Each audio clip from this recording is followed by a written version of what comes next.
SEP Fanfic Readings presents Aurelian by BittyBlueEyes. Chapter 14. Just go with it. 10 o'clock yet, Mummy? 10 o'clock? Aurelian asked as he sat atop the toilet lid, watching Hermione French braid her hair. Aurelian, Hermione said with exasperation. He will get here when he gets here. Soon? Aurelian asked. Hermione sighed. Yes. Now why don't you go get a pair of socks out of your drawer and take them to the living room?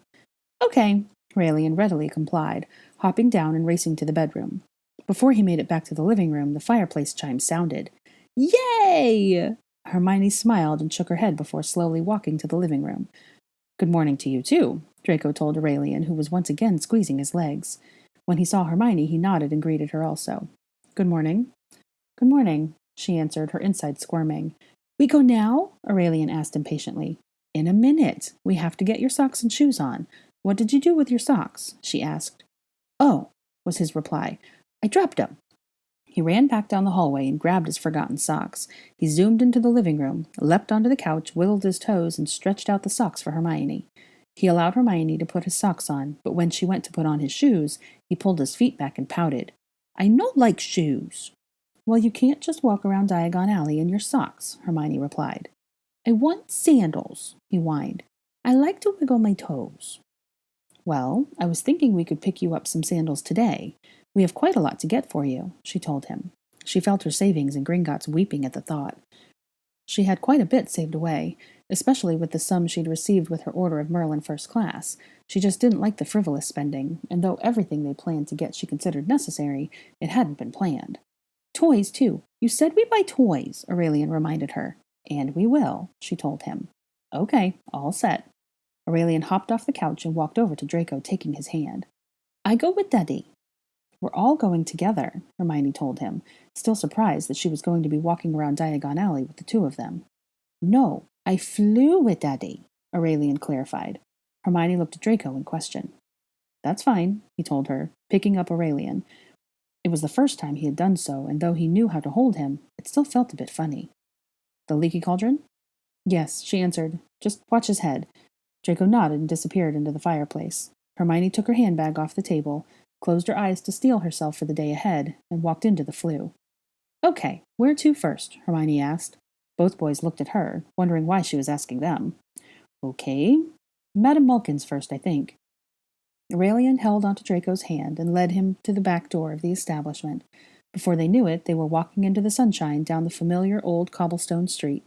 It was, as Hermione had anticipated, not very busy, but they were sure that would change rather shortly. Saturdays, especially in the summer, were usually outrageously busy. Hermione normally tried to avoid shopping on Saturdays for that reason, but with how busy they were with the case, she doubted that she would get much free time to do it otherwise. She and Ginny had both talked to Harry into calming down for the weekend. They reminded him that he was meeting with Kingsley and that they were going to meet with the Weasleys Saturday night, and they could do some private planning on Sunday. They just would not go into the office. They needed some time to clear their heads a bit, and they would jump back in with a renewed fervor on Monday. Harry had kept protesting that they were trying to prevent a future war, but Hermione reminded him that they had knowledge that it had taken their alternate selves years to discover. It was only then that he conceded. There it is! Aurelian shouted, pointing at the sign of Madame Malkin's robes for all occasions. He pulled Draco by the hand toward the shop. He let go to try and open the door, but he needed assistance from his father. Good morning, the squat little witch said as she turned and greeted her first customers of the day. Oh, if it isn't Aurelian. Back already, are you? And wearing the robes you picked out yesterday, I see. I like blue, Aurelian answered. Hermione felt bad dressing him in the clothes he had worn the day before, but the robes Mrs. Weasley had given her really weren't good for the going out in public, and the green robe it had just arrived in was much too thick for this time of year. The blue one he had chosen was a light flowing material that was perfect for summer. Hermione had watched it before she had gone to bed so that it would be ready for the day. And what can I get for you today? Madame Malkin asked, bending down to the boy's level. More clothes, Aurelian smiled. Good choice, she chuckled. She stood again and addressed Hermione. And only then did she notice Draco. So what are you looking for today? As he said, more clothes, Hermione chuckled. The poor little guy has nothing in the way of summer wardrobe, so we'll be having a look at quite a bit, I think. Well, the hard part is over, she assured her. I have his measurements all recorded, so all you need to do is select the colors and styles you would like, and I'll be able to fix them up in no time. I like blue, Aurelian repeated, pointing at the adult-sized blue robe. Well, you'll want to look in this section, Madame Malkin said, helping him over to the toddler boys' rack. Now, I know you like blue, Aurelian, but you are going to have to choose some other colors, too. There are lots of pretty colors, Hermione told him. Aurelian said pensively, running his finger over all the robes. Would you mind helping him select robes while I find him some underpants, pajamas, and swimming trunks? She asked Draco. Draco was surprised by the request. She was the one who would purchase everything. He didn't know what she wanted Aurelian to have. Instead of telling her, he nodded dumbly. When she disappeared around the corner, he knelt at the child-sized rack next to the boy that was looking at another blue robe. Let's make good choices for your mum, okay? Aurelian looked at him in confusion, not understanding what his father was requesting. Which one you like?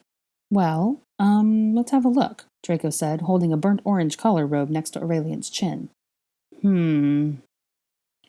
Is it good? Draco asked, looking at Aurelian, who sloppily licked his ice cream cone. He answered. Ugh, this is such an exhausting trip, Hermione groaned, taking another bite of her sundae. The heat of the day had been bearing down on them, so they decided to take shelter in the shade of one of the umbrella-covered tables outside of Florian Fortescue's ice cream parlor. It's already after 1 o'clock, and we haven't even had lunch. How on earth did you two talk me into ice cream? This is lunch, Draco said simply. Ice cream for lunch? She asked incredulously as she leaned back in her chair to position more of herself in the shade. Though her light floral sundress kept her nice and cool, it was also exposing her to quite a bit of sun. Yeah, ice cream for lunch. Why not? It's not like you do it often, Draco reasoned. You're too tired to cook or even sit in a restaurant long enough to order and eat. Just enjoy. Yeah, I guess you're right, Hermione conceded. Aurelian, look aside there, love. You're dripping. Hermione? A voice called. Luna, hi, Hermione said pleasantly. I thought it was you. But because of your present company, I ought to double-check. How are you? Luna asked in her regular, airy voice. Fine. How about you? Hermione replied, looking at Draco to make sure he hadn't been offended. It was hard for her to tell, as he bore a rather stoic expression. I'm here to meet a man named Rolf Scamander. He's looking for an apprentice in the field of mazuology, and I am hoping to be considered. So I guess I'm doing rather well, she answered. Who is this? She asked, looking at the adorable little boy whose face and hands were now covered in strawberry ice cream. Oh, this is Aurelian, Hermione answered with very little hesitation. Hi there, Aurelian, she smiled. Is he yours? She asked Malfoy. What? Draco sputtered in surprise. I asked if he was yours, Luna repeated, unperturbed by his reaction. He's mine, actually, Hermione cut in. Luna looked at her curiously. Aurelian is involved in a case that Harry and I are working on. His parents were killed, so I took him in. Hermione quickly glanced at Draco, but was unable to gauge his reaction. Wow, really? I never really imagined you as the mothering type, Luna admitted, her voice still light as though they were discussing the weather. Though now that I think of it, you should probably do quite well.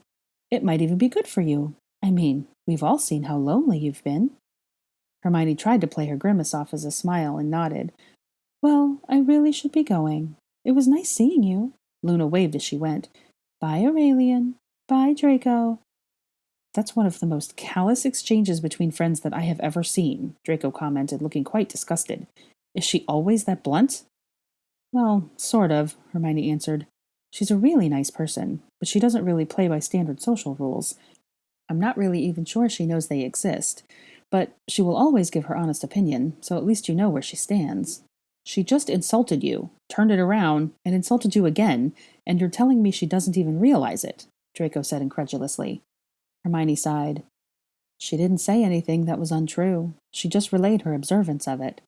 Is that what you're going to tell everyone? Draco inquired. When they ask about Aurelian, is that what you'll answer? Yes, Hermione confirmed. There's no point in denying that he's mine. But I shouldn't have to explain everything in detail either. Everything I said was the truth. Some people, very few, will know the full story, and that still won't be until after this whole thing is solved. You know it will show up in the Daily Prophet, Draco said, looking at her with intrigue. I know, and I will stick to that basic story. They'll speculate quite a bit. It's what they do. But people can speculate all they want. They're going to anyway. Hermione shrugged with a nonchalance that wasn't completely genuine. With one look at Aurelian, her mood instantly changed. Oh, no. Draco followed her gaze, and his eyes landed on the exhausted little boy that had fallen asleep with his head on the table and his ice cream cone dangling in his hand, dripping on the ground.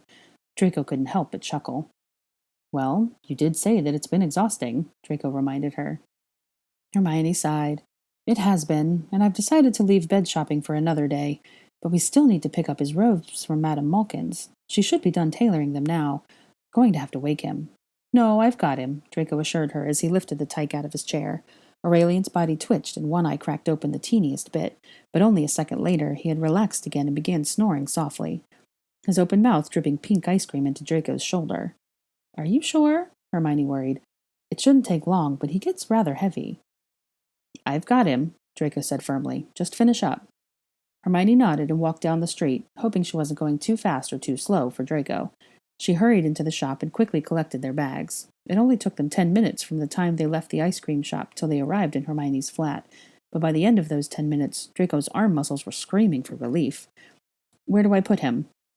In the bed, Hermione said, pointing down the hall. Draco disappeared from sight, and she surveyed the many bags that littered the living room floor. It was ridiculous. She was never so thankful for her magic skills. She had been able to banish the shopping bags to her flat so that they had not needed to carry them the entire time, but that also meant that it was the first time she'd seen them all together.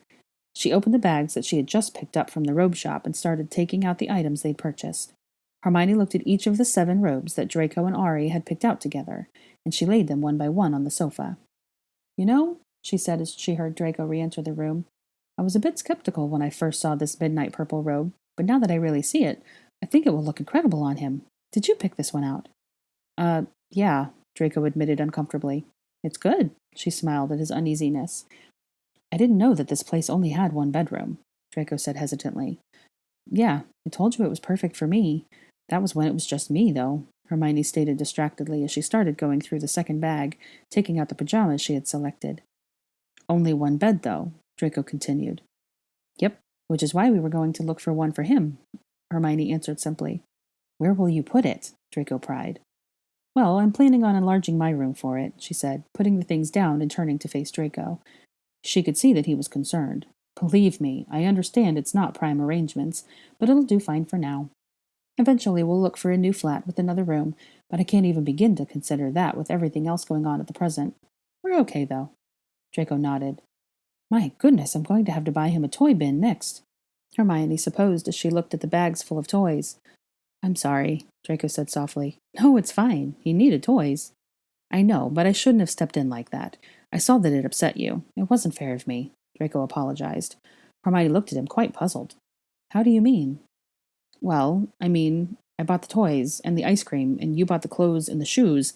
I got the fun stuff, and you got the, well, boring stuff. I shouldn't have taken that from you, he explained. Hermione laughed out loud. No, that doesn't bother me. Children love to be spoiled, but that's not what sticks with them. There are plenty of ways for me to show him I care.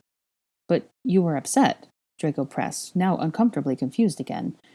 Well, it's a pride thing, I guess. I'm working on it, Hermione admitted quietly, looking rather ashamed. It took Draco a moment to figure out what she meant. You're just upset that I paid then, he chanced, looking a little upset. I told you, I'm working on it, she repeated. I didn't mean to overstep, Draco claimed firmly, sounding a bit harsher than he intended. I just helped him pick out so many things that I didn't think it'd be fair for you to have to purchase it. I know, and I realize that you have as much right to buy things for him as I do. I'm working on it, Hermione repeated. It's good that he had you there to help him with that. I'm really not familiar with wizard toys, and even if I were to take him to a muggle toy store, I would still feel overwhelmed.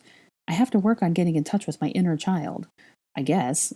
You got him a lot of neat things that I'm sure he'll love. And you don't resent me for it? Draco pressed. Hermione smiled as she thought on it. No, she answered confidently. She had been, yes, but she realized that she was making a big deal over nothing. What did it really matter in the end? Just go with it. Not even upset about the toy broomstick, he checked. Hermione laughed. No, he can't really ride it in the flat, but he'll have a great time with it when he's at the burrow, when I can't watch him and panic, she added. Really, it's all okay.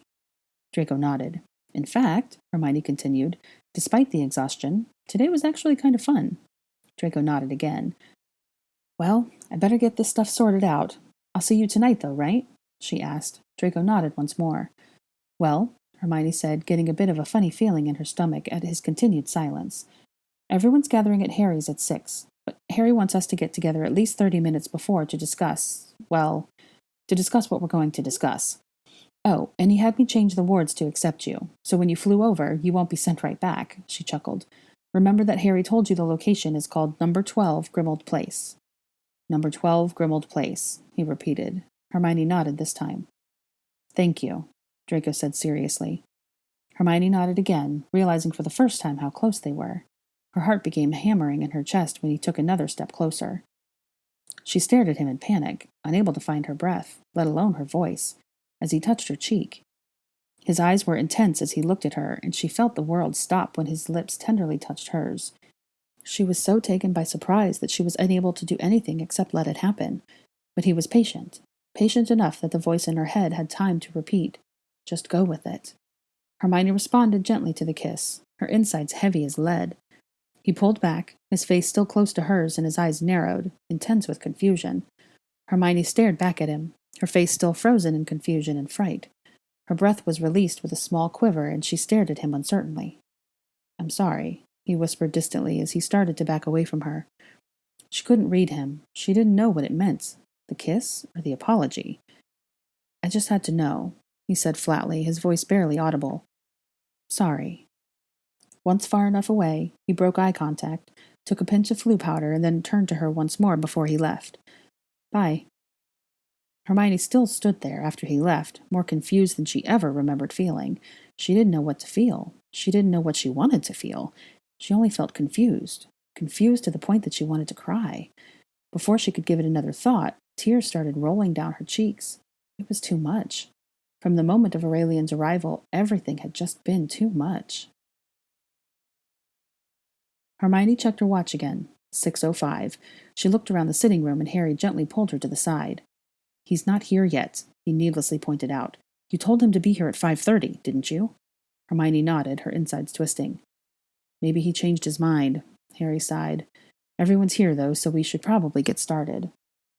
Hermione looked about the room again, all of the Weasleys waiting quietly and patiently, with the exception of Fred and George, who snickered amongst themselves. Bill and Fleur shared a sofa with Percy, and the twins shared another with Charlie and Ginny sitting at their feet. Mrs. Weasley fidgeted silently in her armchair, while Mr. Weasley perched on the arm of it. Ron leaned on the doorframe, looking expectantly at Harry and Hermione. Hermione nodded to Harry. "Okay, I guess we should get started," Harry announced to the room. The twins fell silent, and all attention fell on Harry. "I want to start by thanking you all for coming here and for being so patient with us. I trust that, by now, you have all heard about Aurelian. It's true that he comes from the future and that he's Hermione's son."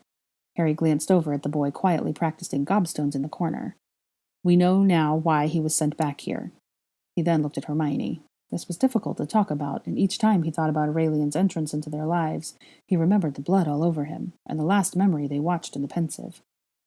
When Aurelian arrived, he had a few things on him that were meant to help us understand. The most important was a bottle of memories, his mother's memories. We discovered that he comes from 7 years in the future.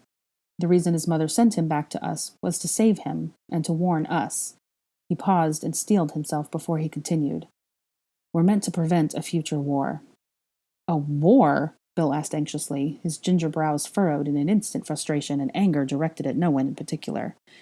"Yes," Harry said simply. "Now, before I continue, I know I don't need to say it, but I have to. This can't be told to anyone. We have to deal with this quietly, both to succeed and to not cause panic. This war, if we can't prevent it, is bad. Really bad." "We understand, Harry," Charlie assured him. "You can trust us, to keep silent or whatever else you need." Harry nodded. "So what does Malfoy have to do with all of this?" Fred inquired. Harry and Hermione both looked at Ron, then Ginny, then Molly, and each, in turn, shook their heads. None of them had told. Hermione started awkwardly. She appreciated that no one had spread the news without permission, but she had also kind of hoped that everyone had already known. "I'm Aurelian's father," Draco answered as he entered the room, taking everyone by surprise. "Master Harry, Mr. Malfoy has arrived," Creature announced. Harry closed his eyes and bit his tongue when he nodded to the house elf. "Thank you, Creature." "It's Creature's pleasure, sir," the elf said with a bow. "Seriously?" Fred and George asked together, ignoring the house elf completely. "You're joking," said Fred. Malfoy's eyes narrowed at the twins, and Hermione closed her eyes and bit her lip. Many might have thought that she was simply embarrassed by the announcement, but in truth, she just couldn't bring herself to look at Draco. They hadn't spoken since he left her flat that afternoon, and she still didn't know what to make of that kiss. "No joke," said Harry seriously. "We saw him in the Pensive along with many other things. As he is so closely involved, we invited him to help us in our investigation. It turns out that he was the first target in the war." "This war," Percy said. "If he's from 7 years in the future, when did this war start?" "Things are already beginning to start. The first known Death Eater attack happens about a month from now," stated Harry. "Wait," Charlie said fiercely. "Death Eaters?" "Yes," Harry said uncomfortably. This wasn't the way he meant to bring it up. "It's not Voldemort. It's Bellatrix." Harry looked anxiously at Molly, the woman who personally killed the woman they were after. "Bellatrix?" Mr. Weasley demanded angrily. "How?" asked George. "A Horcrux," Harry answered. "Someone has to be helping her then," Percy said, now upset as well. Hermione was becoming even more anxious than before they had started. The Weasleys' heated tempers were infamous, and it seemed like each new piece of information added fuel to the building fire. "Yes, and we're trying to figure out who," Harry told them. "Is that what he's doing in this?" Fred asked, glaring at Draco. "Hey!" Ron scolded, surprising everyone. "I dislike him as much as anyone, but he's here because he's helping. He's not the bad guy, he's the victim." Harry and Hermione were gobsmacked and stared at Ron in utter disbelief. Draco looked at the moody redhead warily. He wasn't sure if he should feel grateful that he stood up for him, or insulted about the remark that everyone disliking him. Knowing Ron, he decided to try and accept his statement as a positive one in his defense. "Ron's right. Malfoy is helping us. We have no doubts concerning him," Harry proclaimed. "And concerning the Horcrux, we don't know much about it yet. As much as we'd like to start hunting it down immediately, there are other things we must focus on first." "I don't like the sound of that," Fleur said anxiously. Harry nodded. "The first attack would happen in about a month. The problem with all of this now is that events have changed. Every little thing we do can greatly affect the future events. So when Aurelian simply arrived in our time, everything changed. We don't know how everything has been affected, so we don't know when, or even if, the first attack will ever happen. But we do know some of the people that need to be protected.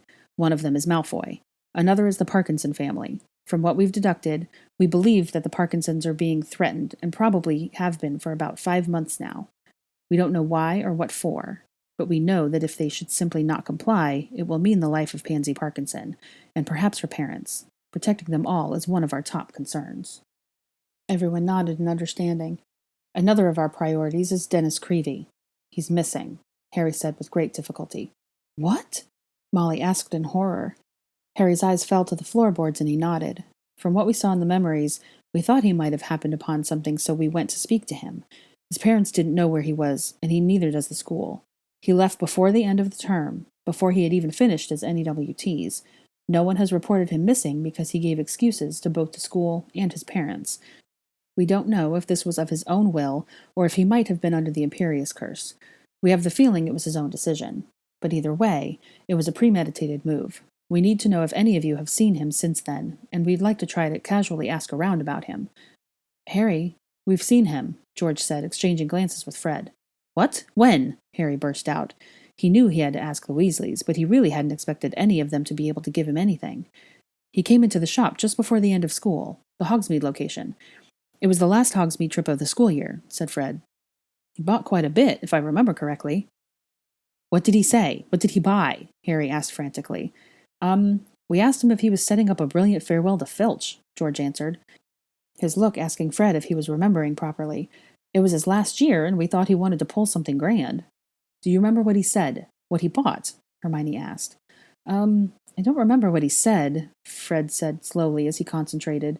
George shook his head to show that he couldn't add to that. "I know he bought 2 shield cloaks, though. And some decoy detonators," George added. "Yeah," Fred nodded as he remembered that also. "But I can't remember what else." "The Pensive!" Hermione cried excitedly. She looked at Harry, hoping he understood. "If they can remember that, then they still have the memory. They just can't examine it properly." "Brilliant, Hermione. Fred, can you give us that memory?" Harry asked. "Sorry?" Fred asked in confusion. "I'll help him," Hermione offered. She pulled a small vial out of her robes and walked over to the twins. "Bill, do you mind if I have a word with you?" Harry asked. Bill nodded and left his seat. "That's all for tonight, I guess, but we'll try to keep you updated. And we'd like you to contact us with anything you might feel is relevant. Thanks, guys." Hermione pocketed the memory with a smile. It was a start. The twins both poked a little fun at her, but then told her seriously that they hoped the memory could help. Hermione thanked them and looked back to the corner. She panicked for a moment when she saw that Aurelian wasn't there. She raced out of the room and saw Aurelian standing in the foyer. "What are you doing?" she asked a little harsher than she meant to. "I hugged Daddy Nunnight," Aurelian answered. Hermione poked her head back into the room and saw that Draco really had gone. The light feeling she had inside only a moment ago sunk like lead again. Whatever the kiss had meant, it had obviously been detrimental to whatever understanding she and Draco had been coming to.